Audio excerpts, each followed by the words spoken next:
talking point platform. TTPTV. Oh yeah.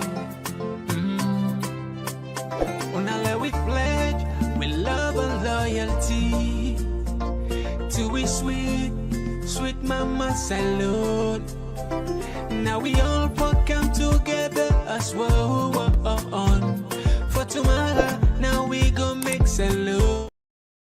Gets for reduced climate change mitigation at Salone. With this and plenty other stories and for inside the program this morning. Remember, see the list live on www.radiodemocracy.sl and self from radio partner them. Radio Shalom 89.5 na Koinaduga and Falabadi Street. Same way so on Radio Maleng 88.5, Radio 1J 101.3 na Pujon District, Radio Colenta 90.0 na Cambia, Radio Moa 105.5 na Kainlaon, Popa Radio na Watalo, Voice of Sando na Konodi Street, Voice of Karine na Kamakuyo 98.0, Voice of Masuro na Pujon District. The program na Good Morning Salone will come to you live from Radio Democracy 98.1 FM. You will listen with this morning. One for take part on this program. Keep sending you message on the number 077-981-981. The program is still listening to our Good Morning Salone. We return to you from 98.1 FM. Inside the program, they start for look at issues we do say as part of their commitment for CC. Then provide quality medical treatment for Salone people and make Joshua Memorial Hospital. Don't bring team of plastic surgeons them from Germany to Salone for can support the sector. And we, the camp coordinator na Joshua Memorial Hospital, Dr. Eric Wongosi, the specialist plastic surgeons them, we come from Germany now for free plastic surgery to people we get problem with them skin them. Well, I talk more to a reporter at the MA Jackson. Yes, this team came as a result of the ambassador for Sierra Leone to Germany, Dr. Bayo, in airports for try to ensure, say, Master Sabi people then come out Germany for camp for help out with just plastic surgery cases them where sometimes they rose, we get burns na their hand way and get deformities, we for help for heal them, treat them. Patients then we born with hole na their nose, hole na their mouths, for help them for recover. So now then reasons then they make them people then they come. And we know how we need, we get a shortage of specialists in the country, and we get a lot of people that we know we're sick, and so now that's make them people and they come. So in total, how many doctors when they come from Germany come? 5 of them, doctors them, of varying expertise and levels of training. But the head of them, Dr. Lutz, we're in a general plastic surgeon. They operate from head to toe, breast surgery and all of that. And then we get a specialist hand surgeon, we come, Dr. Heidemann, we're in just hand problems there. In the treats. Then you get some other doctors that will come, we help the anesthetists, and then you get physiotherapists, etc. So when the doctors then come to Salone, how many patients and were they able to see? Yes, then see at least 90 patients. And out of that 90 they operate on about 63 so far. What we made for understand, so during the screening exercise, we'll be able to see about 300 patients there. Why the number now go down to 90 and are not able to do 63 operations? Yes, so the way patients and here we say people and they come from out. A lot of them they come. So that 300 now the patients that we've been just initially come, we will see. But not all patients that we come qualify. Then people that get a criteria. Then for big plastic surgery patients that we poor, we then can't afford for travel, go out, then kind of thing. So then we get for select or out of that number, the one that we then think then go get the highest impact on. And you get certain cases that we come where you can't operate on Sierra Leone because of the aftercare. You need specialized care afterwards. So certain patients then drop them because of all their reasons. Then they are able to get 90 patients there, but only do 63 operations. What about the remaining? Yes, so the team planned for come subsequently. So this not so then last time when they come. And usually what can happen, as them do before, is that we can get a waiting list. So like the patients that we then will attend to this term, and then for some we will call the next term we then come and then they can attend to them. So which type of specific cases then the set of doctors has to be focused on? Yeah, so most of the patients and what we do now, patients and ways until them is small, them in they play hot water rape and them then get burns now their hands, then burns them now their elbow and then side and they burns around their breast. So now mostly burns patients and then they operate on we get congenital we get burns related problems there. And now a very difficult situation this because within that the show is that people then they be exposed to burns injuries and then need for know how to avoid getting burnt in the first place. These 63 operations then we do. What are the condition of the patients and the so far so good. The patients and they do quite well and they recover satisfactorily. We'll get a few ways still in our ward right now, but then they do very well. How long then doctors here don't come to Salone? They don't spend at least about 10 days now, but obviously the planning takes place well before they come. They communicate through email and WhatsApp and all of that. What are the rationale behind this? Yes, the rationale now for help people that we can't afford or go out or go get specialized training now for can pass on knowledge so that we share our experiences then. And so that we self go be equipped for able for better help with people then. You being the only Syrian doctor among the set of doctors just we come out from Germany. How is the talent for you? An interesting experience. Last year, then come in March, and I've been trying to get 2-3 other Sierra Leoneans then for join the team. But then because the way how the training talent Nakonot is that once then left the plastic surgery department, then junior doctors then go other side, and then consultants then they determine whether then for left for join, or not. So this term it been quite difficult for get others then for join. Now a worthwhile experience, very hectic though, and I hope for pass on within our land to others then. The program is still listening to now. Good morning, Salone. We come to you from the Society for Radio Democracy 98.1 FM.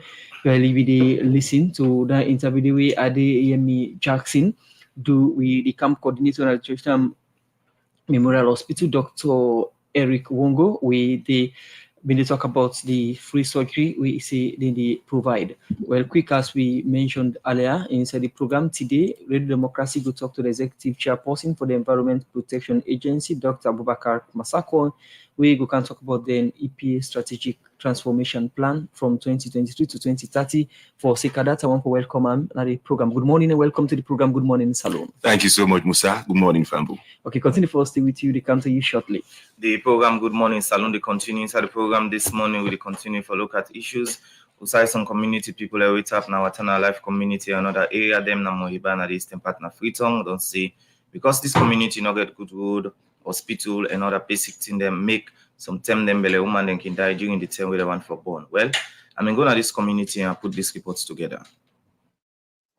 People wait up na community them where they up ill, like Watana Life, Dubai, Bowo Pit, Baghdad, and other area them na Mohiba for long term now. Don't they suffer for plenty in them, like hospital, community center, road, and other one them.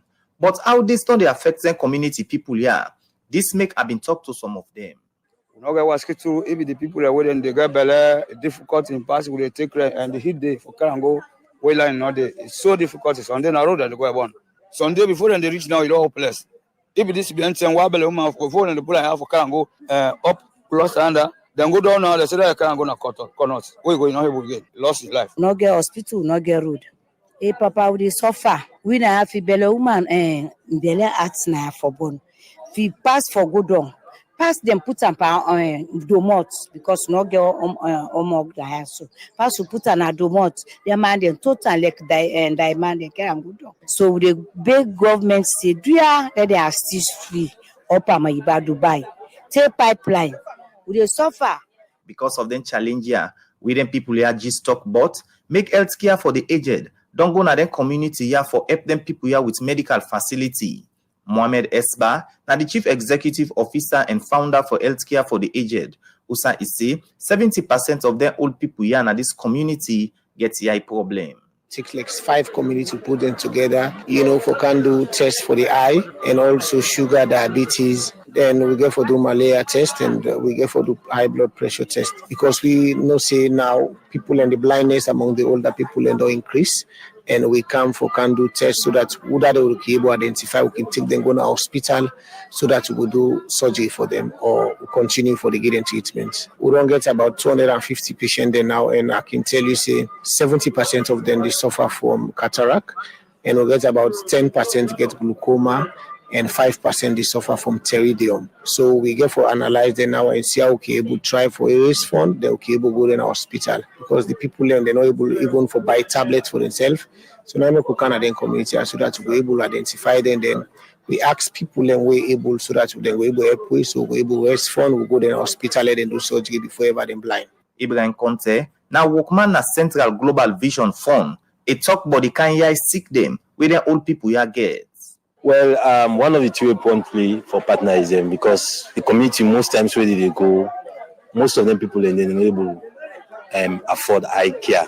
So that's why when they explain to we say, well, we'll join them for do this eye screening for see that most of the people are unable to get eye care, maybe able to get her. Find out different lot of problems. Find out like some people are not able to read, get reading problems. Some man get cataract, some man get glaucoma, and some man get uveitis. And most of them diseases and when they get, if you don't go eye hospital, they will identify.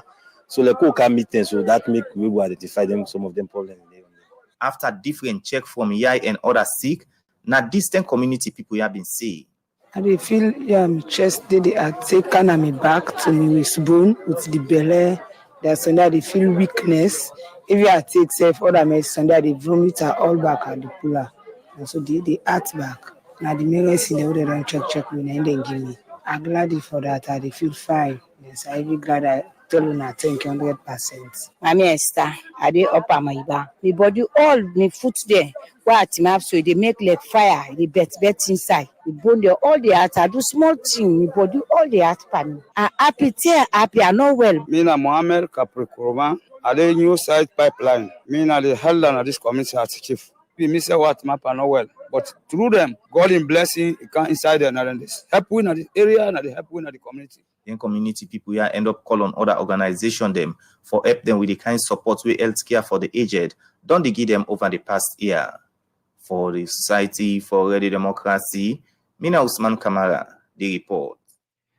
The program is still listening to now. Good morning, Salone. We come to you from the Society for Radio Democracy, 98.1 FM. As you get from one Power Airline Stories, them today inside the program Radio Democracy, they talk to the executive director for the Environment Protection Agency, the executive chair, beg your pardon, for the Environment Protection Agency, Dr. Abubakar Masako. We will talk about EP, then strategic transformation plan from 2023 to 2030. I will don't introduce her at the studio once again. Good morning and welcome to the program. Good morning, Salone. Good morning again, Fambu, and good morning, Musa. Well, the Environment Protection Agency, now government agency, we then create through an act of parliament for support the fight against climate change, as it serves as auxiliary to the Ministry of Environment and other agencies them we defend against climate change na Salone. And Dr. Abubakar gets appointed to the position as executive chair of the Environment Protection Agency in October 2023. But before that, he been on the work on the field of environment for over 16 years with different organizations them and country them, as he don't work as program developer, and also we don't work on planning on environment and climate change issues them now. But 25 countries them we include the UK, Kenya, Nigeria, and the Mano River Union Basin. The executive chair for the Environment Protection Agency, he gets a PhD in environment and development, masters in carbon management, development studies, and environment management. Once again, good morning and welcome to the program. Good morning, Salone. Thank you for that warm welcome. You therefore talk about a strategic plan, but with that background, we are doing with the experience in the environmental field. We don't come back, Salone, before your appointment on October 23, 2023. You don't work on plenty things then behind the scene before you get appointed. Now we look at how you've been involved in the issue of environment in our Salone and how knowledgeable you are about environmental issue na Salone. Thank you very much. So I don't lie at the very heart of environmental governance planning and the delivery of different environmental management interventions in this country for a very long time. So most of the people we serving me no say me not to newcomer, me not to new face at the sector. I don't DBN. Why I say I don't DBN, I mean I don't author plenty of the documents that we the sector don't use for implement policy, for regulate activities. For instance, now me author the National Adaptation Plan. We like the Bible would use for direct climate adaptation initiatives in the country. I mean lead the team, we update the nationally determined contributions. We really the guide with how we try for meet with international obligations, particularly how we implement the Paris Agreement. I mean author the National Framework for Climate Services. We ECOWAS and World Meteorological Organization help SLMet put together for guide how people within the country can access climate services. I mean, author UNICEF, the very first climate landscape analysis for children, for show how climate change is an important global factor. They affect speaking them in the country and how we begin for result now and day. The country in very first national drought management plan, contingency plan for that one day with UNCCD put together. I mean, author that one day. I mean, I've been the country expert for UNCCD for a very long time. And plenty of that in them. Within the sub-region as well, we get 1, 2 things so I don't do the we I feel say are very important. So me not to new voice na the sector, me not a newcomer. I get a very sound understanding about what's in the happen. I don't get a very positive working relationship with every other player at the sector. I know side the bottlenecks day, I know side the problems day, and what's in the different players to do for try for resolve the issues. Now, from that background where again, within yourself don't explain, you don't get around the environmental issues, not only outside Salone, but within Salone. But 3 months back, you get appointed to the position for run one of the agencies for environment protection as Salone, the Environment Protection Agency, EPA. How you don't tell like so far since you get into the office as executive chair? Very thrilling, and I think say it don't really shape me understanding, but what's in the happening within government. This is not the first time I ever open a government. I don't know the corridors of what's in the happening within that particular space day for some time through the activities I just described. But this is not the first time for La get the opportunity through His Excellency the President in kindness for La contribute directly to what's in the happening within the government space. So it don't be a really enriching experience. I don't learn a lot. It don't shape the views for how government they work. And I feel say absolutely excited. We don't do plenty things and more I go like for outline if we get time in the last 3 months, including the strategy where I can discuss today. So it has been quite an experience and something I'm looking to continue. And I feel say we get a lot of good things to do together. All right. Before we can look at some of the developments them we don't happen inside 3 months and safe. The strategic plan we can talk about. Let's take you back. Somebody we don't in the the space of environment for long term now. But for somebody we just they listen to you this morning, what's in a climate change?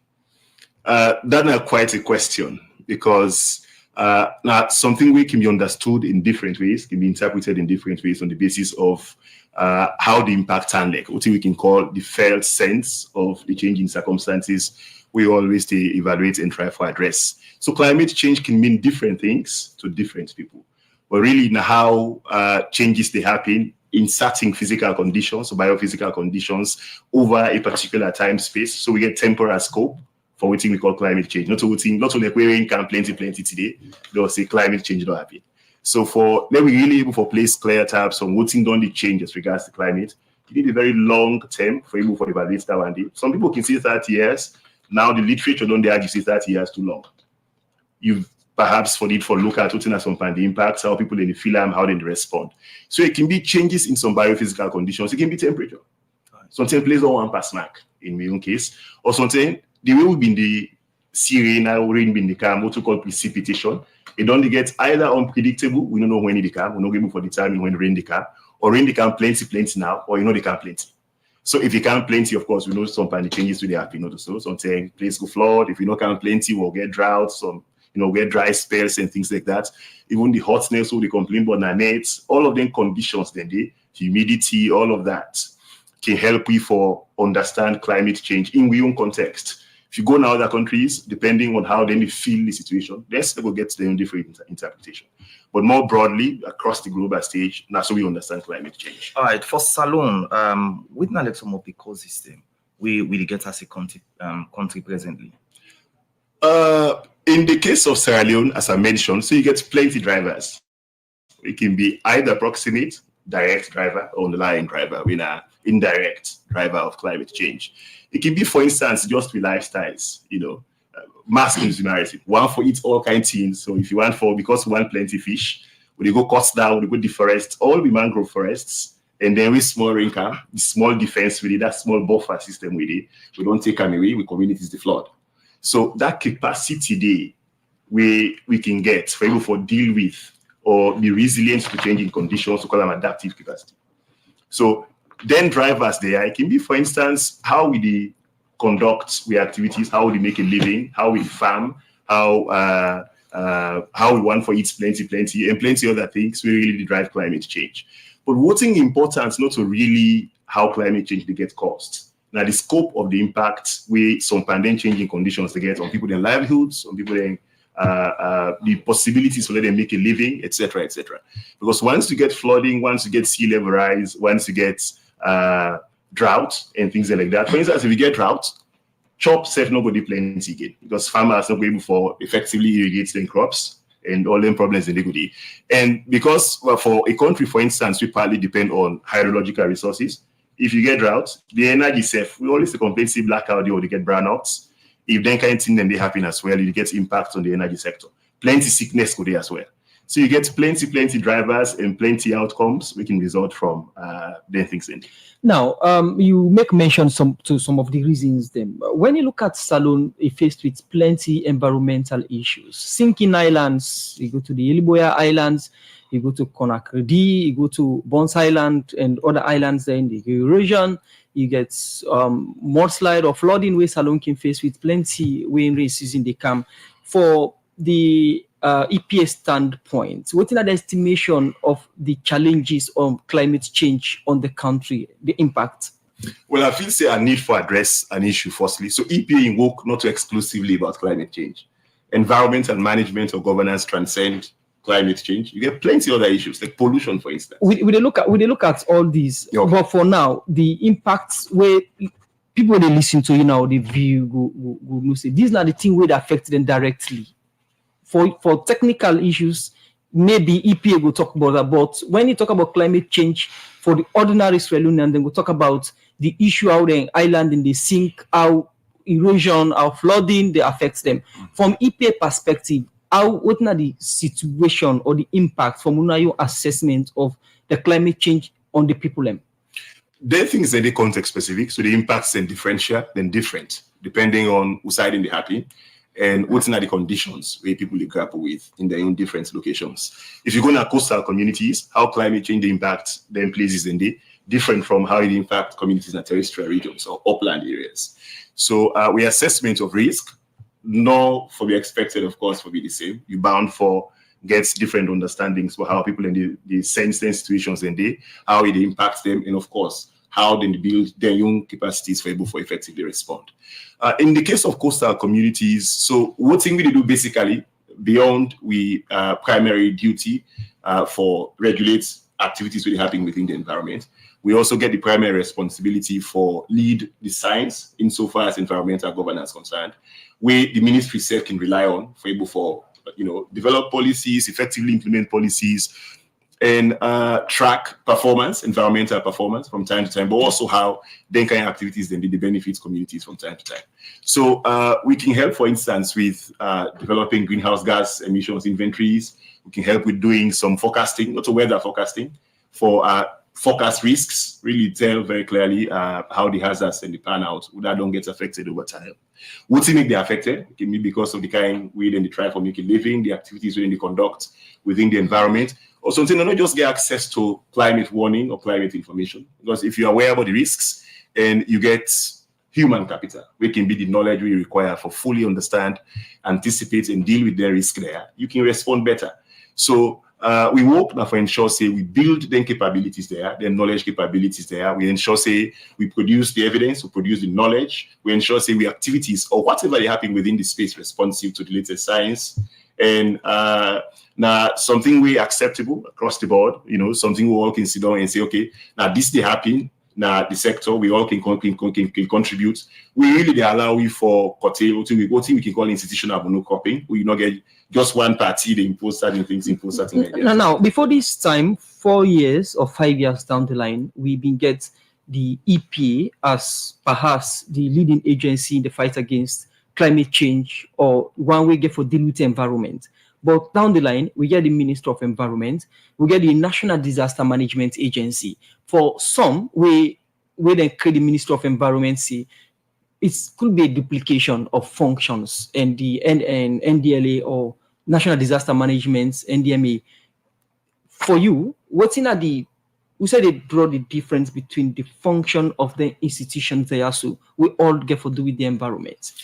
Two things. Firstly, the EPA in work, insofar as climate change concern or responsibility not change, even with the establishment of the ministry, we act, still give you the authority as the agency we responsible for manage all climate change matters in the country. Now we host the Climate Change Secretariat. We basically conduct research, we get the technical resources, we advise the ministry, we advise the sector generally, and shall say we enforce the rules we apply, and shall say we continue to produce the knowledge, we shape how people they think about some pandemic changing circumstances and how they respond. In terms of the delineation of roles and how we perform amongst the different players where you mentioned, what thing we do very different from what thing the National Disaster Management Agency they do, for instance. So climate change transcend adaptation. We're not just one key thing. We community-based adaptation. We mostly can concern things like disaster risk management or disaster risk reduction. Now that one day you see NDMA they do more. So when you go out in the communities, identify hazards, understand inside the risk, then sit down, and then propose measures to help communities to effectively respond to the changing then kind of hazards and they.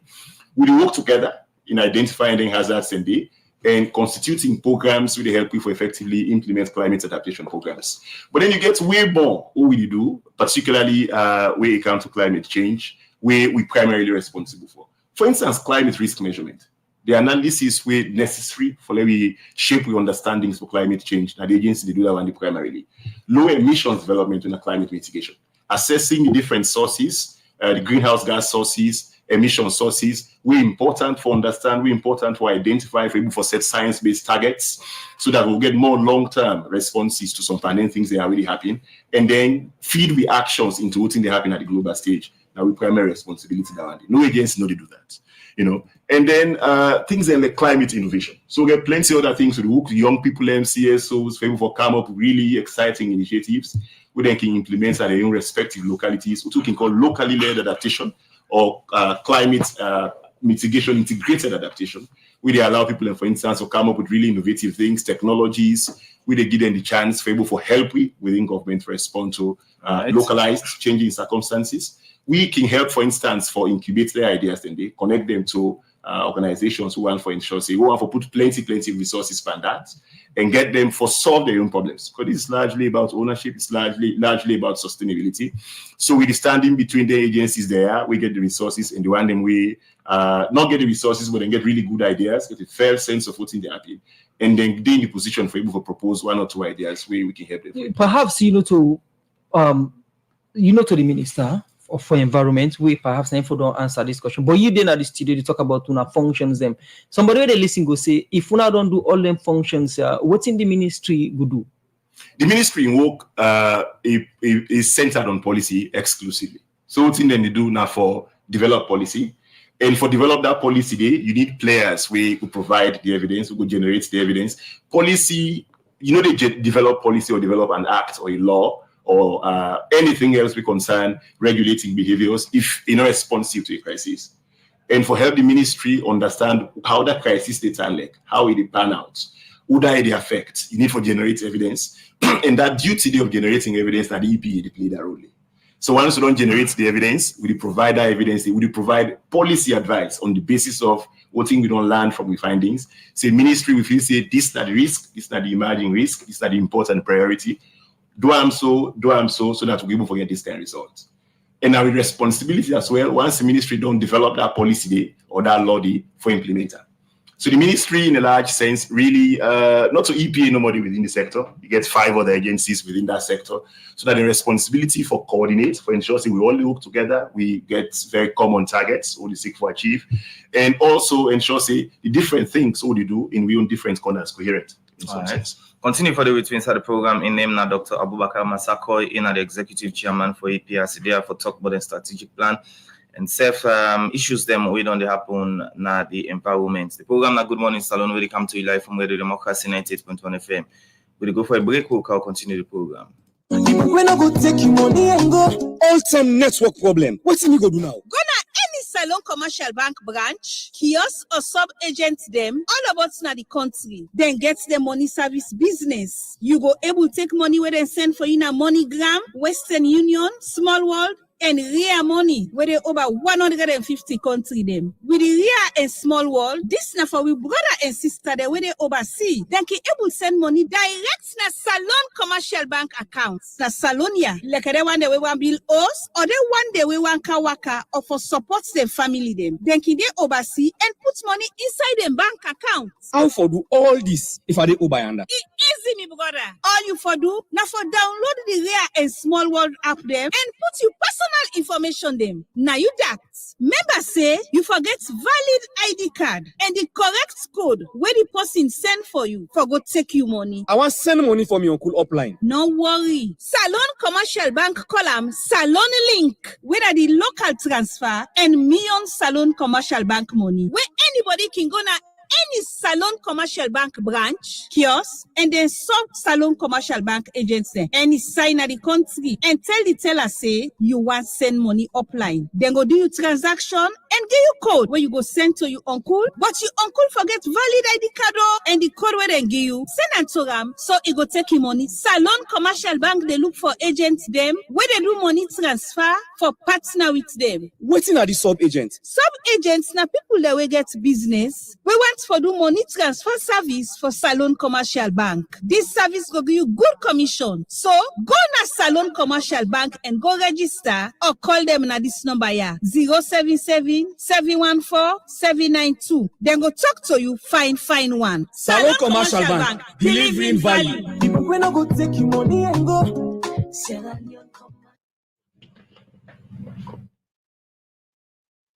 The program is still listening to a Good Morning Salone, where they come to you from the Society for Radio Democracy 98.1 FM. Inside the program, we still get the executive chairperson for the Environment Protection Agency. Therefore, talk about the strategic plan. But earlier, I don't explain about issues bothering the environment and the mandate of the EPA and how they can differentiate their mandate with other agencies them or the Minister of the Environment. The program is still listening to a Good Morning Salone. We come to you from the Society for Radio Democracy 98.1 FM. We continue to look at more issues. We take one part with headline stories. Then we go inside the West African Regional Director for the Catholic Relief Service, Jennifer Overton, say according to one study we CRS do together with government of Salone show say by 2030 Watanobodi again Aguma Dam. He talk this inside one waka. We then go do to President Bill na State House. We say then talk about the water fund. We then go launch with the fund. He say go address the plenty challenge them with the country the get pan water business. Well, for more on this, we join you in Okabia.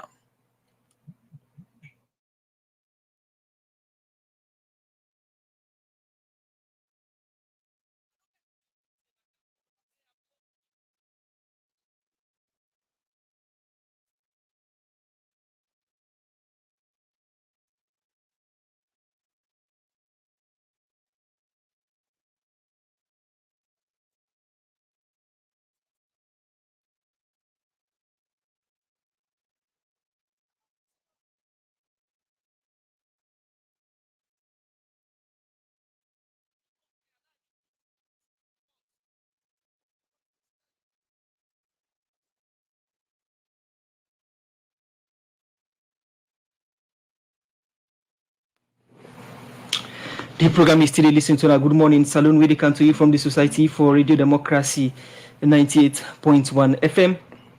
And we technical team still try to get an insert. We get them, we go bring them to now inside the program. Good morning, Salone. Quick, we go online and talk to Ibrahim Tommy. They work for Carl, and on the phone they talk about the constitutional review process. The way they do as organization. Online now we go and talk with them. Hello. Hello, good morning.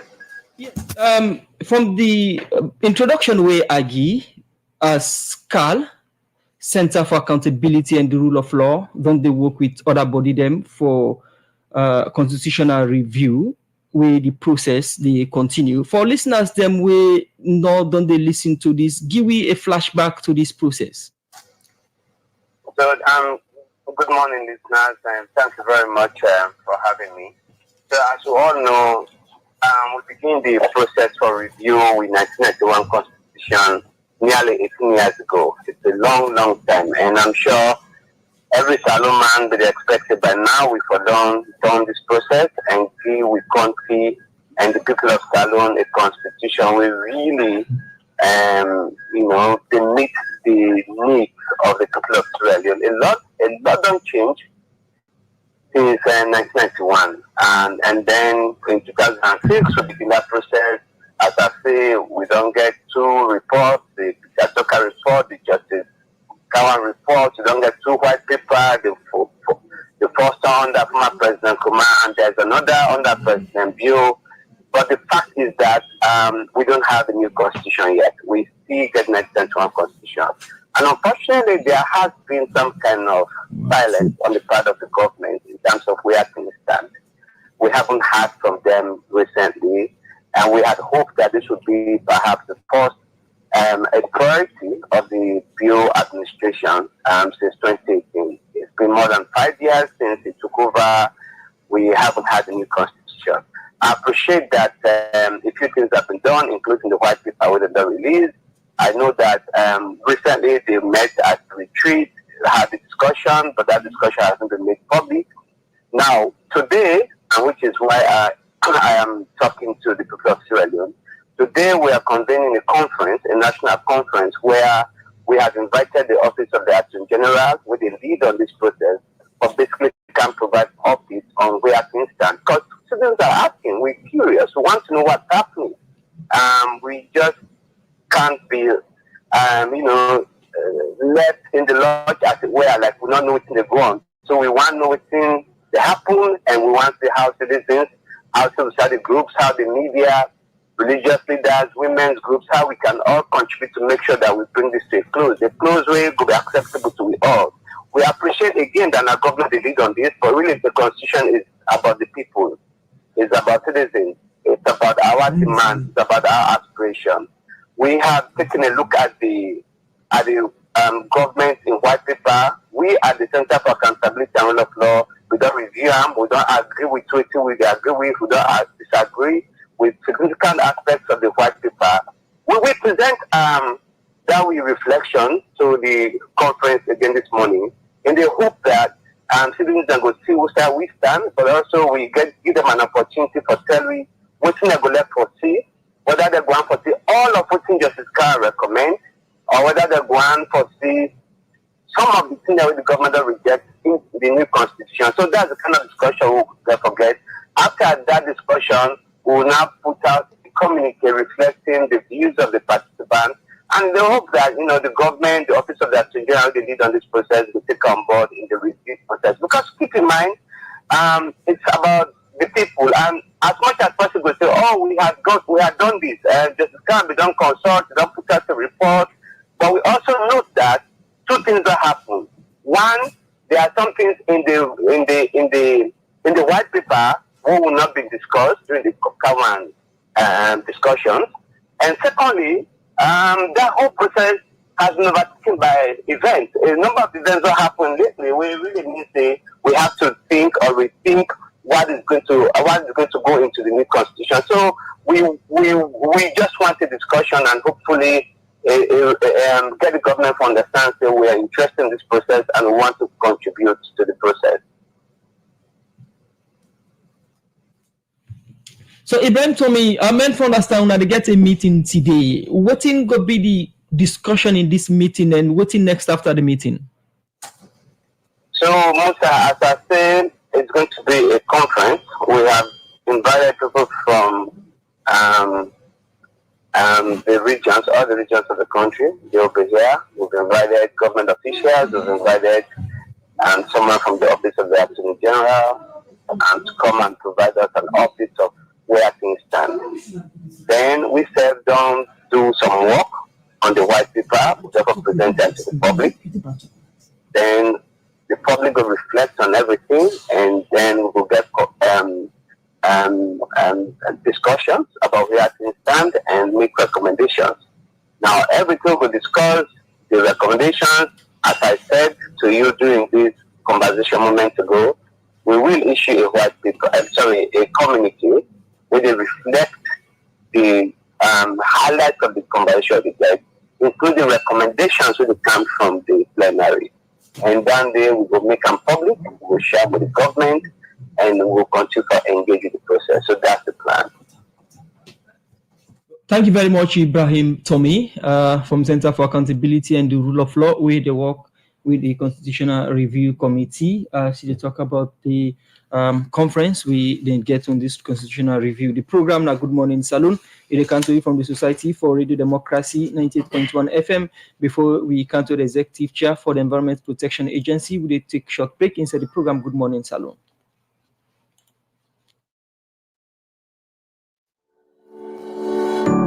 UTB, Union Trust Bank, the game changer don't come. As we the lead, others they follow. And just with your mobile phone, you will transfer and receive money with ease, speed, and safety. UTB don't make it possible for collect money na ATM machine without the ATM card. Now that we call cardless ATM. You, the UTB customer, will send money to anybody and deposit and collect the money na any UTB ATM panel without any ATM card. All it can do now for just enter the reference code and collect the money. The UTB copper in safe day. With this UTB copper, any UTB customer can transfer copper with a mobile phone to anybody up to 5 billion loans. And with the reference code, the person can go to any UTB branch and collect the copper. Union Trust Bank, we there for you. The program na Good Morning Salone, where they come to you live from Radio Democracy 98.1 FM. Still inside the studios, we get the Executive Chairman for EPA, Dr. Abubakar Masakoya, there for talk about the strategic plan and other issues. And before we can look at the strategic plan, where you start, you mentioned about the agency, they do focus on risk. For Salone, what now is status so far? Firstly, I think it's important for clarify, say also the forecast risks, we conduct scientific research, technical assessments, and they help with understanding, but what's not the nature and extent of risks, what's the risks there, they prevail, what people they do bottom, and how successfully they don't help to manage them. In terms of we situation, so it depends on what's not the issue we do examine. In terms of climate change, whether or not pollution, something we try to look at, whether or not chemical safety you pursue, or whether or not natural resources you want to manage. So the risks and they're different. And it's good for also establish, say, risk they evolve. So with time, it can either intensify or naturally phase out, or sometimes you get some artificial intervention, some human intervention, either through the policies we implement or the local efforts where communities they bring about by themselves for able to addressing issues there. We're not in a really good place in terms of climate change, even in terms of managing natural resources, and also in terms of chemical safety. For instance, if I can just give you some statistics where I feel say go help for really contextualize what thing we talk about here. So, for instance, we get statistics we talk say between 2002 and 2022, we lost about 120 kilo hectares of primary forest. If you calculate that one day, it'll give you close to 200 football fields. Now we lost as a country. And that one is really significant. But some pandemic data then they need to be cross-validated at the country level. In that make at the moment, the forestry division and then partners they try to develop with national forest inventory. So we'll place clear tabs on what's really don't change in terms of forest resources, what's not some pandemic land uses, and how we try to begin to address some pandemic concerns in there. Now, you don't mention about the forest lost or the kind tick level they lost per year. somebody they listen to you about the issue of climate change or the environment, you can understand them from basic what it see. You know, they understand the sciences perhaps. But when you look at the water them, one river na Salone we not dirty because of mining activities. And some time back, the president been going to Guma Valley, and we just read an interview. We can play this story later.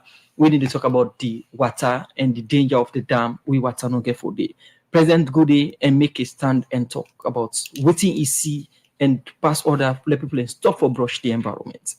And that party gets plenty issues them around the environment. We don't talk about the Environment Agency, the Minister of Environment, we get the NPAA and other one them. What exactly happen? We get institutions, we get laws, we get policies, but the environment still continue to get challenged for be protected. That's quite an interesting point, and I want to narrow down my response to what you talk about the water we don't dirty. So this now a concern to the minister, to His Excellency the President, to every other player. And we actively defined solutions. I joined the agency 3 months ago, as you are aware. But before I can, possibly you don't see on social media pictures and footages of staff from the agency, the bone badges. You know, we do riverbed mining, and we don't go out and make arrests. We don't put out press releases, etc. But we want to understand what thing they happen some more. If you talk, say, for instance, mercury amalgamation, they happen, particularly you say we get what's them in the country because of gold mining, that is in small scale gold mining. Important for back up small with some scientific evidence.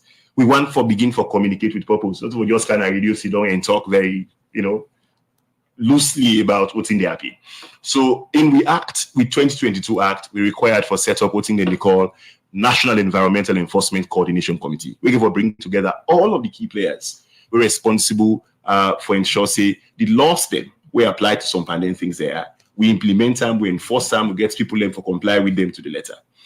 But that committee they will try for formal. We just don't actually we did it now the formative stages now. We don't put together a concept note. We try for do landscape scanning because it require we actually for set up chiefdom level structures. We get structures now every chiefdom across the country. We get structures now every ward now the western area because you will not get chiefdoms. But for do that one day, you need for effectively do what we call landscape scanning. You know one for go reinvent the wheel. It's possible to say because almost all that the work in the sector one for set up chiefdom level structures or community level structures. They must get intervention at that level day. So if they get how we go, pull the efforts them together and ensure say we all work together, use one structure for different purposes. So we want to be systematic, but I can assure when I say in the next few weeks, we'll come out with something we really comprehensive, very comprehensive response to what's in the happy. And I will begin to see more arrests. And I will begin to see plenty other actions. So we'll take. So they assure the people where they live now them base here because some time back we get that Tire River and we get MPs and they move motion for letting investigate some of them here. They assure them say EPA will address the issue of mining and then water them will affect the water within the drink. Addressing the issue lastingly now a different question altogether. Okay. But beginning a conversation around that, now they will now. Okay, and I can assure the people of this country say we're very committed to this, and the key sectors, including the Minister, His Excellency, very committed to voting at the top. What about protecting the forest? Because we get the protected areas them, and when you look at different reports them, or when even you go there physically, you see human activities not protected areas them. One like the Outamba Klimi National Park. What in the EPA they do about that? Beyond contributing scientific evidence or helping for shape the understandings that exist on some pandemic forest protected areas, we don't get any responsibility in managing forest protected areas. So you get the National Protected Areas Authority. We're primarily responsible for manage all protected areas in the country. What are the level of partnership between UNA and other agencies then? Because we get interministerial committee on the protection of the environment, where OPSE or SHOSE UNA self they play a key role there. We get plenty secondary roles who they play, but the two primary roles I just mentioned, one is scientific evidence. We all rule because environment's now a more comprehensive issue.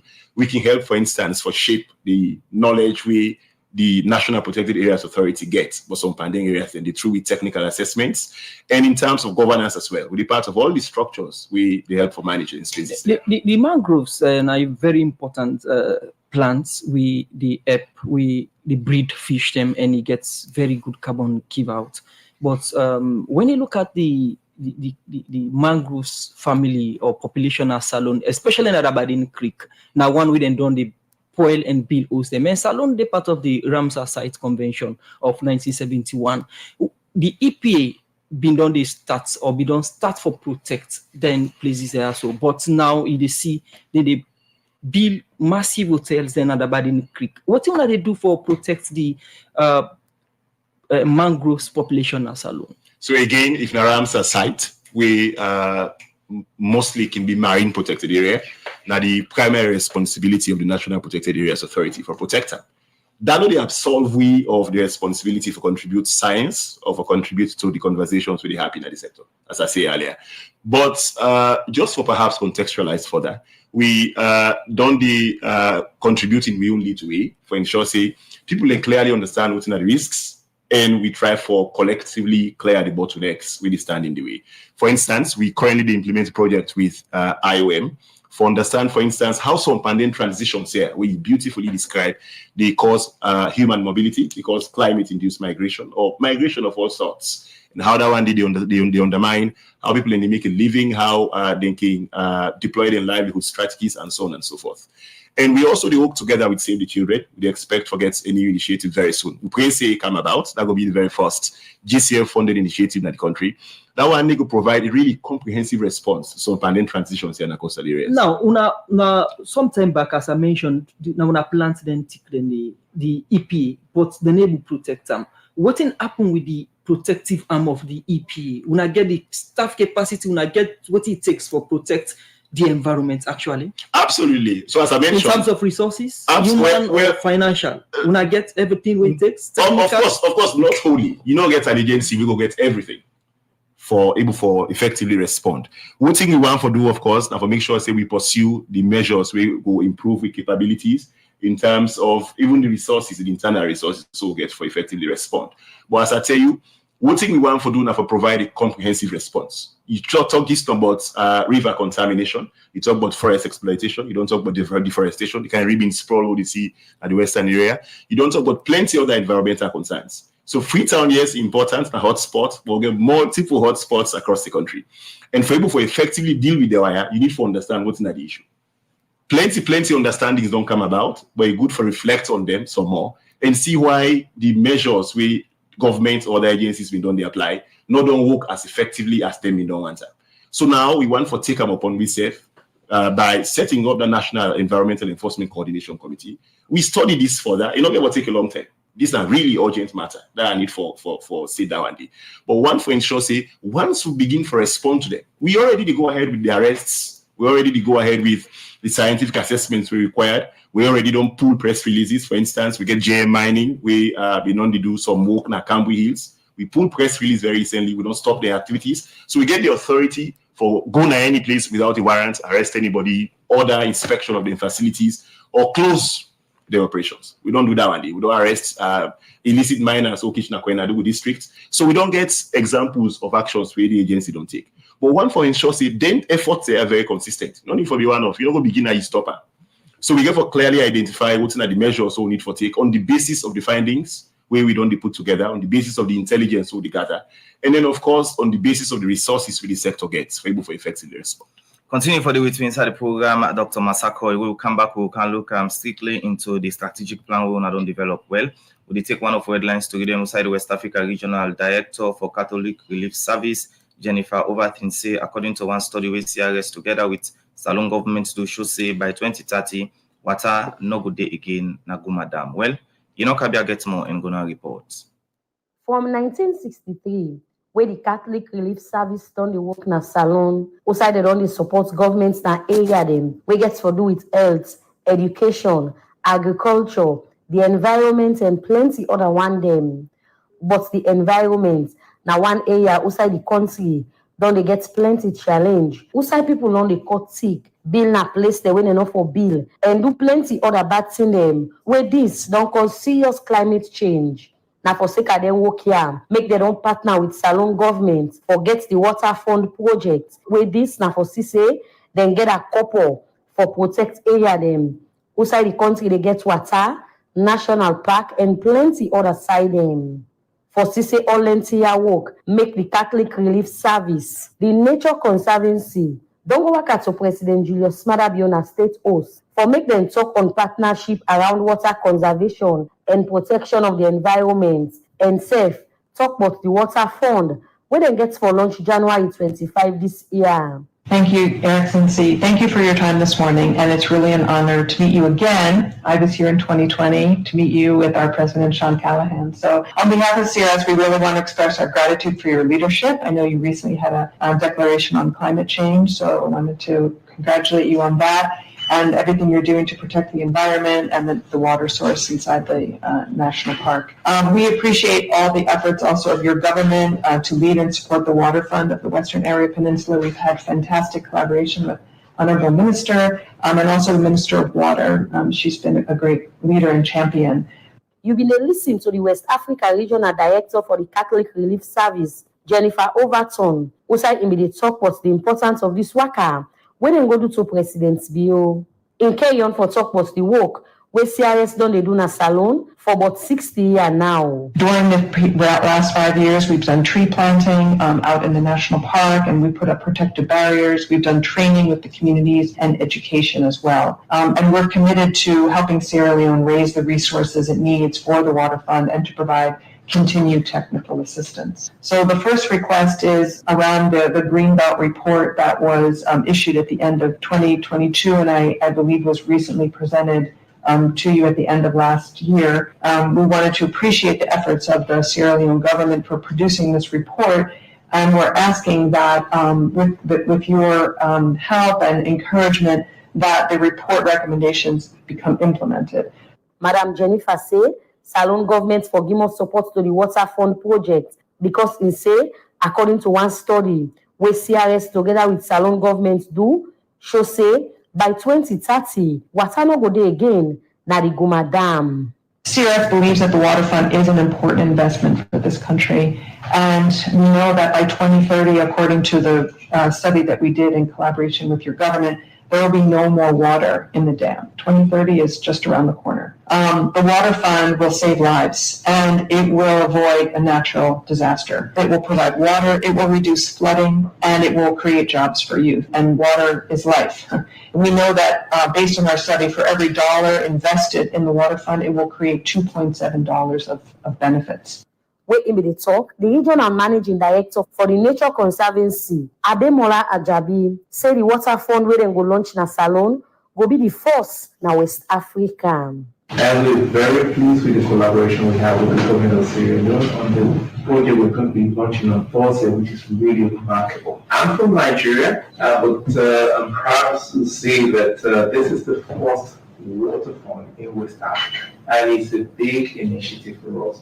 And the reason is because the Western Area Peninsula National Park is not just a park, it's a global asset, and not just for Sierra Leone, but for the rest of the world. And not only is it important from conserving the forest, but it provides something really important for Sierra Leone, water. Inside Komon-Tok, the President Julius Smadabiona been start first for welcome the team na Salone. First, let me welcome you to Sierra Leone again and to thank you for the efforts to help us deal with the very critical problem, which is one, water. And of course, when you deal with water, you're dealing with a host of other things, including agriculture, food security, agriculture, unemployment. That is why I want to thank both of you for making time to come over so that we move things forward. The president say one challenge where governments don't get now outside people don't they do bad thing them to the environment like for cut stick, bill aside they win enough for bill and plenty other one them. Really getting the buy-in of the public is what we've been struggling with, and that is the fight we have to win. Because if we should get them to understand that you cannot destroy everything around you and expect that it's going to support your existence. This is what a lot of people don't understand. There is very little value for trees. People, fell them at will and for no good reason. So it's been a hard fight. But of course, I want to register my profound gratitude for all that you've done over the years that you're here.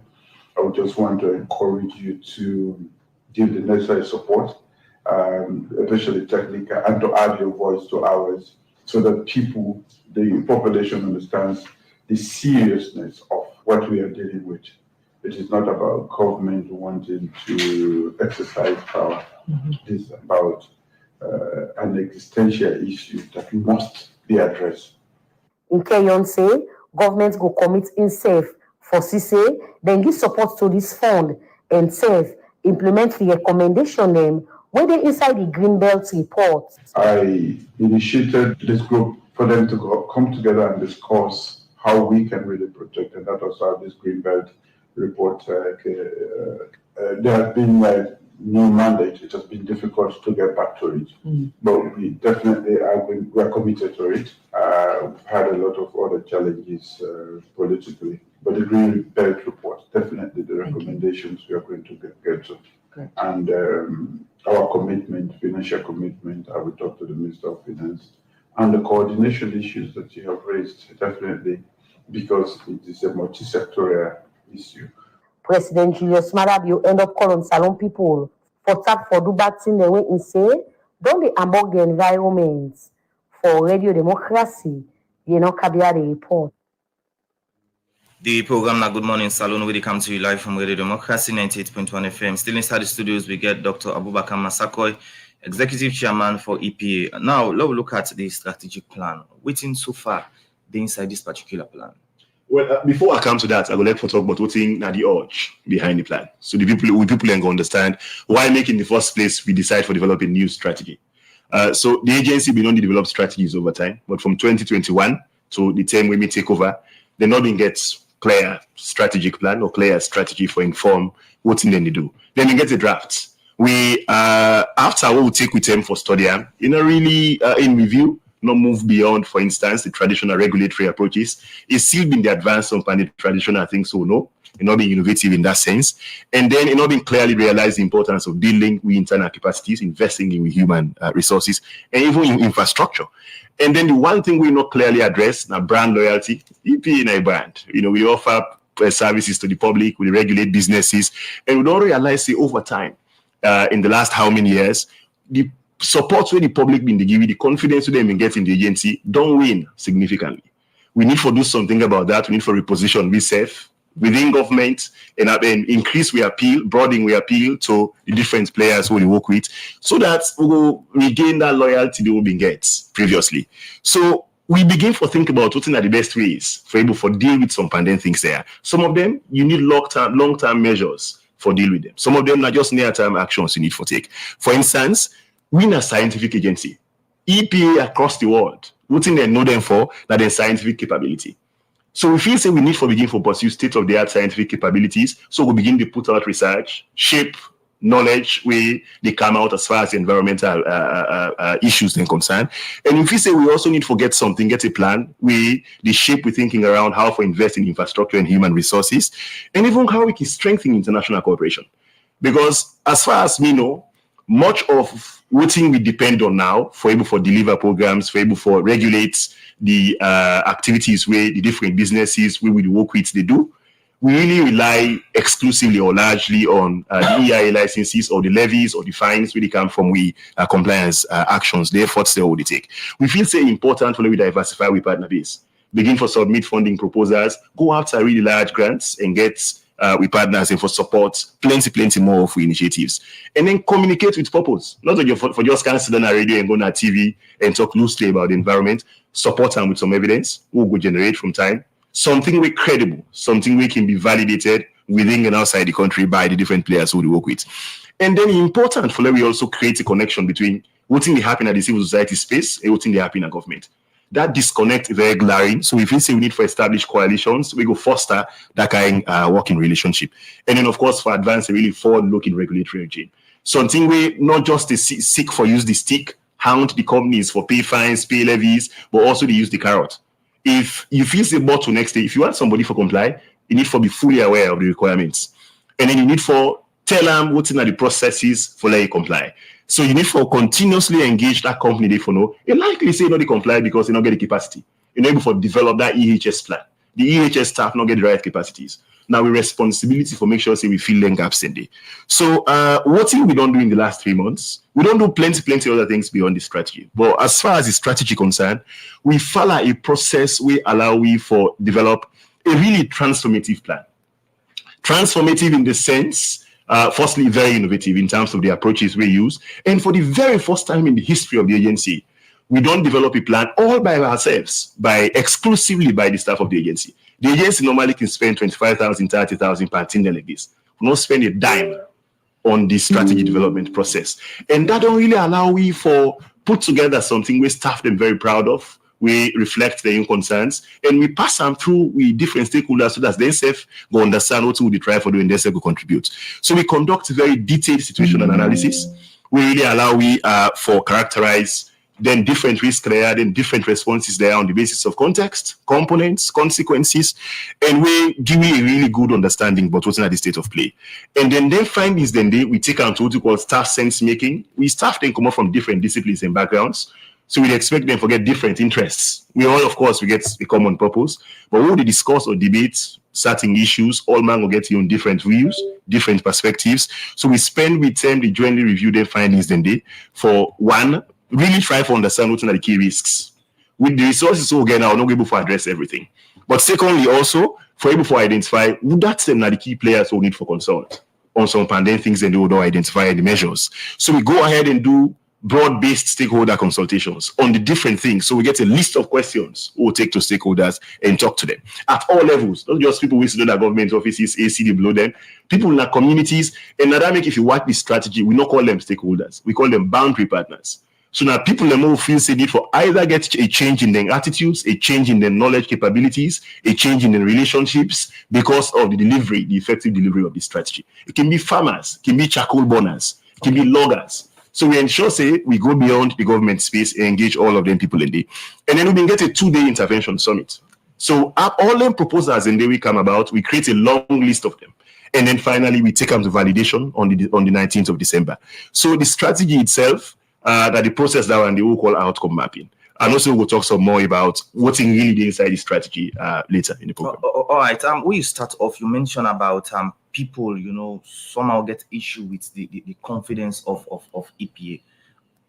What's really lead to that? For you see the public, start for question, EPA then work. I think say the one thing that the scientific integrity of the programming. And for able for ensure say you bring the best science to what thing you do, EPAs across the world, na scientific agencies, na technical agencies, now research then they do for offer policy advice, now research then they do for shape how government they think, how then they relate with parties, with international parties, international organizations, we get interests in the environment. So we primary responsibility now for provide the technical resources we government need for able for develop the best policies, responsive policies, and for able for more decisively deal with the changing circumstances where the country they face. We've not been done to do that one day to the extent we only expect. So perhaps that's one of the reasons. But also sometimes we not been just get the resources for intensify our outreach efforts. Because on 10 day, if they reach out, they come out and talk to people, then they feel say nothing much not happen. I can assure you say a lot's been done to happen at the agency. But then we've not been done to effectively and purposefully communicate then things in day. Sometimes in day, you not go on for cancer, I really talk about something, of course, very loosely, as I've been on to say earlier. Okay. But all of them things then they don't affect brand loyalty. And just allow finish on that point today. Going forward, for able for reposition ourselves and broadening the appeal, in addition to the strategy we don't develop, we don't get a corporate strategy. We identify what are the opportunities we present to we potential corporate partners. We get 9 new products we want them for investing, and we don't get a brand kit. Inside that brand kit, they want for improve on the look and the feel of the logo. We don't revise the logo of the agency, and also when we don't say it on Facebook, we don't actually introduce that one in our Facebook and tell people and say we want for transition from the old logo to one who feel say really include all of the important elements of the work. And we reflect the purpose and vision of the agency more effectively. Now, talking about all these moves, somebody go say yes, they are good, but at the end of the day, protecting the environment, how then we will support the fight against climate change. Now key thing. Take me through some of the provisions then this strategic plan and how important then they for the environment protection now, Salone? That's an important question. So all of them processes here I just described don't get summarized into a brochure. So the strategy itself now like 77 or 80 page document, and we don't summarize that one day into 4 pages.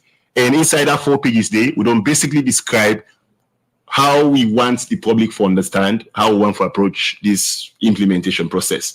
And that diagram, they will call it a 3x6 framework. So the strategy expressed by that results framework, they will really concern 3 pillars, and then 3 pillars, then they now climate change, environmental health, and natural resources. And then 6 enabling conditions. We don't make them very clear, say, for achieve them 3 pillars, then they, you need for ensure, say, you tick 6 other boxes. For instance, you need for generate evidence. You need for ensure, say, the programs in gender transformative. You need for get partnerships. You need for get learning. You need for get sustainable financing. You need for ensure, say, the measures and they coherent, so things they happen across the sector. You get for intensify environmental enforcement. You get for do system strengthening so that the organization could be excellent.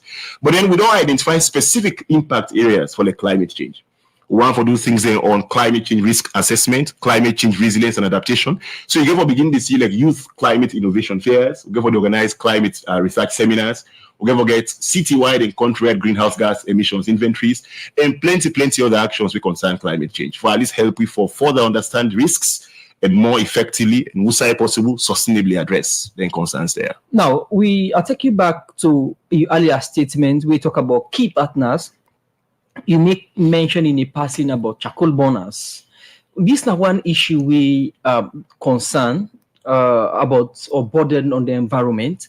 We see the Finance Act, 2024 Finance Act, we say then tax gas and also solar product. We don't raise plenty concern about clean energy. If you tax solar product, people not able to achieve them or afford them, then go result to generator, we will pollute the environment. And also the issue of gas, where people will think, say, perhaps government, they come in and subsidize gas price, so people will pull attention on charcoal burning or other means of cooking, where they use firewood and other one them. Now, this is not the situation. What in EPA make up of the increase or the taxation on gas and also solar products, where people think, say, be essential for reduce pandemic or rather add pandemic? But EPA, for be expected for get a position on the tax regimes in the country. Not to replace for advice, but tax we need for be reduced, or we need for be increased, or we need for be shaped. Not to be responsibility. But the increase of tax or the taxation or the taxing of gas and also solar products get any impact on the fight against climate change? Absolutely. Very energy, stationary energy or renewable energy. Stationary energy now one important source of greenhouse gas emissions. And renewable energy now one effective response to what's in the happen. Ensuring then kind of transitions and they from the dirty fuels, so the we talk about now, and the clean one stem can take a process. But that advocacy for tax we then don't put on things like solar or things like clean cooking. The Ministry of Energy to deal with that. So what's in our take on now? Well, at the current moment, we really not get any position on the tax. I need to be very clear on that. But if you watch on the clean cooking and things like that, of course, the measures and this were recommended in the nationally determined contributions in the National Adaptation Plan. We have measures who don't hive out for put inside this strategy. One for see more clean cooking, but all of this to begin with assessing the emissions. So I can be mentioned, say, energy is an important source of greenhouse gas emissions. So any other measure we can happen at that scale for help we for achieve the targets we don't set, particularly for energy, particularly for carbon dioxide, for instance, where you get from them processes that they welcome as something agency. Not only emission, but if the population depends on charcoal for cook, it means say then you for go brush the bush. Clear the forest. Clear the forest. Then you self mentioned earlier about the type forest we don't lose. Reducing tax or subsidizing some of them products here could be necessary for divert the attention. Make I ask you, if they can't tax them, what it mean in the fight against climate change, in as much as EPA they do them best, as you don't talk about a strategic plan and partnership when they do, what it mean to una particularly? Yeah, as I mentioned, some pandemic things there and across sectoral efforts. So clean cooking, for instance, as something with the Ministry of Energy, they really seriously promote. And with the part of the one pandemic initiatives, one pandemic clean cooking initiatives with the Ministry of Energy, they implement. So some pandemic conversations, then discussions, then the agency, of course, gets a very clear voice, they play a very central role in determining what thing we feel is in the best situation for the people in the country. We don't want to continue to forget charcoal burning, but ways then we go burn charcoal.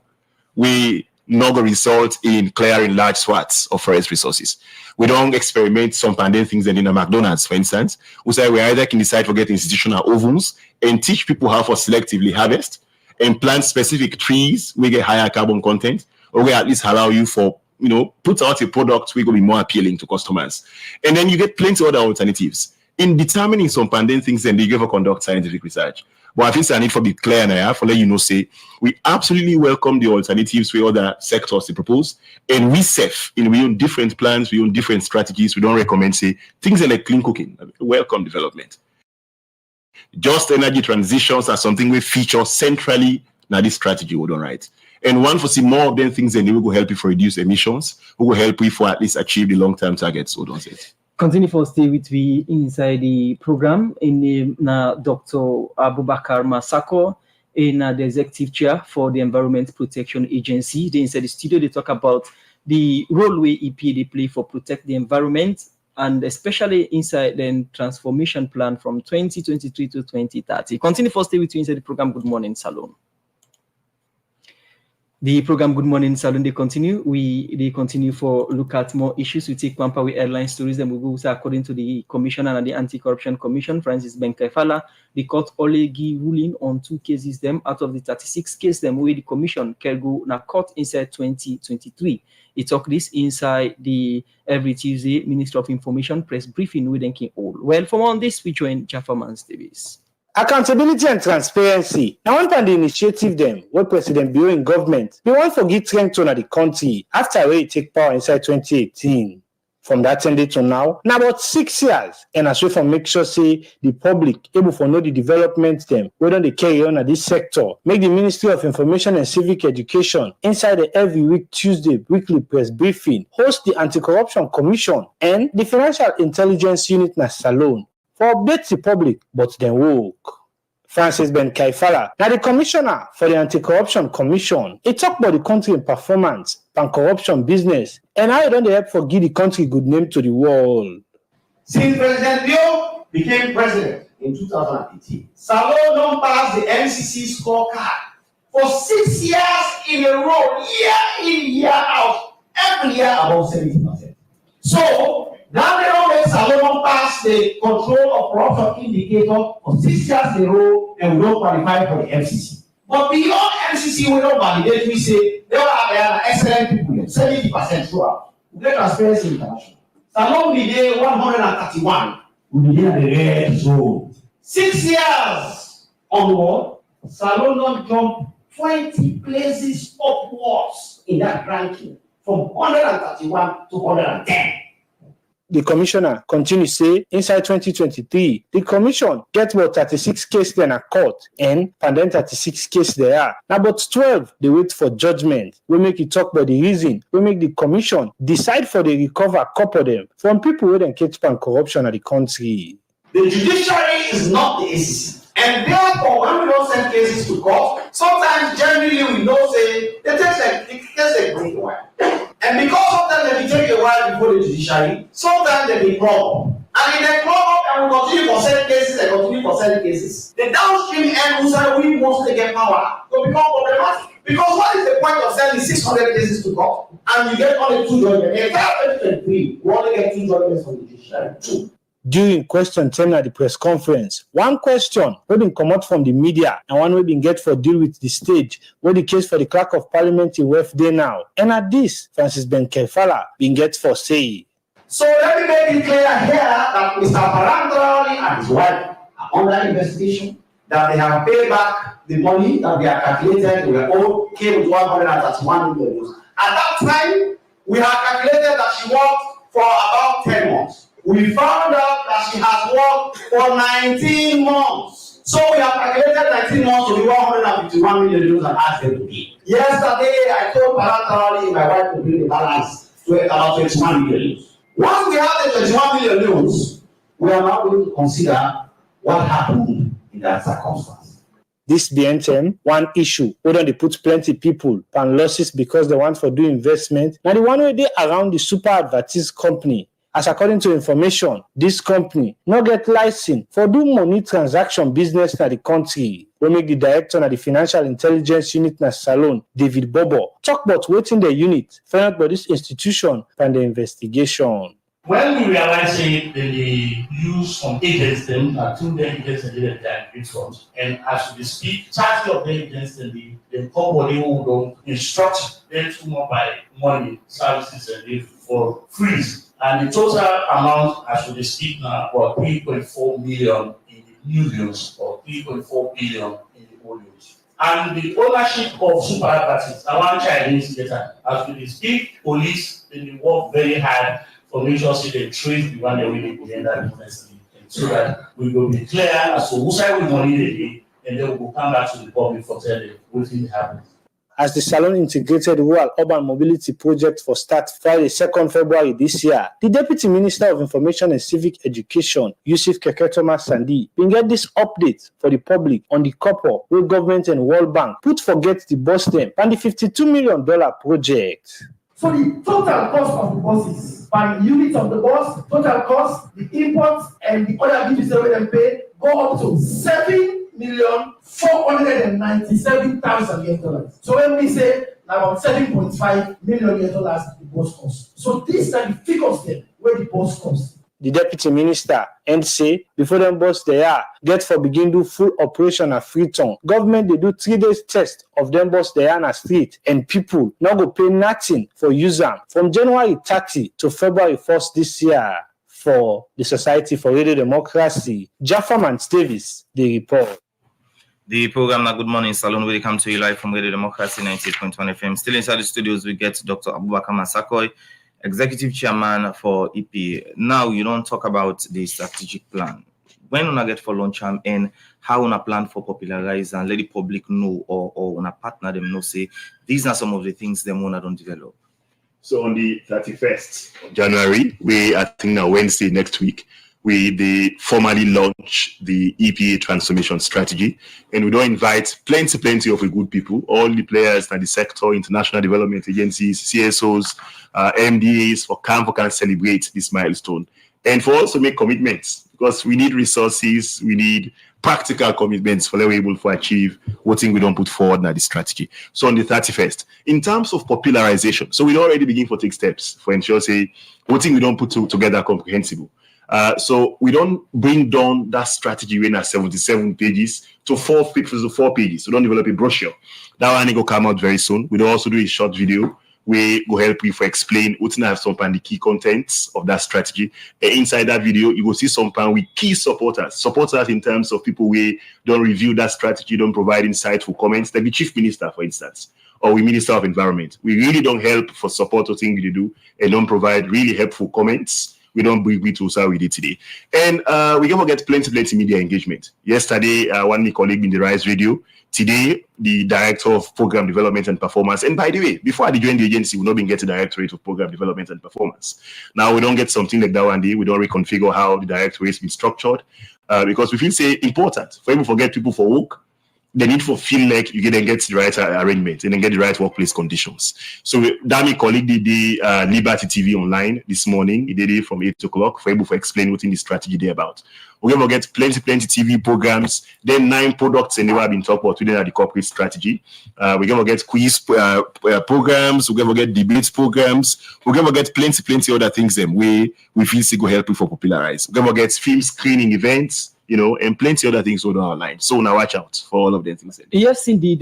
You make mention of una strategic plan from 2023 to 2030. But again, conducive working environment key to achieving within una they do. Front Radio Democracy na EPA building we done there for about for a long time we didn't do. What did happen to this construction project we don't have for about 6-7 years now? You don't know how I'm excited because you asked me that question. Because I've been really planned for can talk something about this building. And in the strategy, one part, the enabling conditions. Remember, I've been telling you, say, we don't identify 3 pillars, but we don't convince we self and we donors and the public and the partners who they work with say, we not go ever able for deliver on them 3 pillars in day if we not tick 6 enabling conditions or supporting programs of work. And one part they enablers then they now what we call system strengthening for organizational excellence. Inside it, we talk about infrastructure. So when I come up and the things that we really astound me that we don't get a building, we don't team up like I did so for the last 5 years, 5-6 years at least. Nothing much not happening but it. So we don't constitute an infrastructure committee. We don't try to get a revised BOQ. We actively engage people who feel able for help with for complete the building. And I really hope say by the time I left the agency, we don't try for achieve that. No, but not just infrastructure in Freetown. We before I can, some lands we don't get secured in the provinces. We try for secure resources for put up EPA structures. This now be the billion on the state the billion for now. Exclusively now the EPA resources. We've been they use them intended for building the building. So now EPA exclusively build that structure there, and we hope so we're able to do how something. How soon are the complete? Well, again, we'll take resources. Again, we'll take plenty money, millions of dollars for finisher. Instead, this is in a very large structure. And we're not able to do that one day from young resources exclusively. Of course, we can dip we hands into young budget and do something progressively for see how far we can bring them up. But then we also engage the private sector. We engage other players, well-wishers. We feel the EPA need for continue for do well by improving the workplace conditions. We're quite sure so we'll be able to put 1 2 things together by the next, at least in the next 2 to 3 years, we're able to do something about it. Continue to stay with you inside the program, Dr. Masakwe, Executive Chair for the Environment Protection Agency. The program Good Morning Salone, they continue to go for walkabout. Another morning again. I say, when the man, I say, when should I say, minute of silence, bo. I they keep 1 minute of silence. I said the 1 minute of silence where they keep. I say now for all me good friends, I say we get money no more. They say they no mix again. And no what again, they no do inside. I say bo, Jamiu na mi boy bo. I say very cool guy. But waiting me understand now. Cutting go the no more just grab money to me and not mix again. Now you go for my own business. Now they own that. I say things they don't touch them. They don't reach some sideways. They don't say no. By integrity purpose, I need to put me on pandochi. Yes, bola locomotive. I think if you go find professional business, I say, I will go wish you good luck, sir. But again, I hope say, when you say nobody no go on blows, nobody no look you bad guy, not the true that one you. I say fumble, I say now, I told the plan, I told the plan for hand over the belt. I say, the competition don't mind. I say between speaker, I say and crack, I say, and I do well, I say, I do they give the belt for the one we go. I say for the one we win. I say, they say for let them talk, but the one way be to take over, and the one way be to say in the play, my jam too. I say, we don't go to the bouting at the social media. I say the bouting of personality, the administrative punches. I say, now is the time. I say, they will give this award inside the West. I say, as you already to report makers every figure then say, as I don't dare. I don't dare. I say, my accountant will explain some of the figures then as it is scatter and I show me yes, the deaf. I say, boy, Madam Lara is now. Me, not your The program Good Morning Salone they continue. We not get better time again with the cover to studio guests. Time already catch we. So what you go left with Fambulen? Well, I go on for tell Fambulen and say I don't need the agency 3 months, but I think we don't demonstrate serious commitment to work and that energy we've been in the agency, people let me know the agency for don't significantly change. We staff very proud of what they don't put together. And then they see a future for the agency. Then feel see what we don't put together reflects the purpose and vision of the agency. And we don't achieve plenty things inside these 3 months beyond this strategy. I just mentioned, say we don't develop a corporate strategy. We don't develop a research and innovation framework. We don't even mobilize some funding inside the last 3 months. How the media day within this one strategy? Well, we get something on training environmental journalists. We get plenty learning events. We'll go for co-hosts. For instance, one will get collaborating, learning, and adapting sessions annually. We go for the do pulse survey reports. So the media is central to what thing we actually plan for do. Because we know most of what thing we do are very unique insofar as the media in understanding and how they engage with some concerned. So one to make sure to raise their capabilities and get them for help with for be accountable as well. Thank you very much for joining me at today's edition of the program, Dr. Abubakar Masakoe, Executive Chair for the Environment Protection Agency, EPA. Bide inside the program, they talk about the transformation plan from 2023 to 2030, and also some of the things them we then don't do so far. Now, the EPA for help protect the environment and the interministerial collaboration we didn't do. Plenty thank you for we joining. We get you from time to time for explain to the public about environmental issues because it's key and it gets plenty impact on the lives of the people if climate change continues in Salone. Plenty thank you for we joining. And plenty thank you to the production team and also the technical team we make una see and we na the program Good Morning Salone. So till then, Musa Kamara say bye bye. My name is Usman Kamara.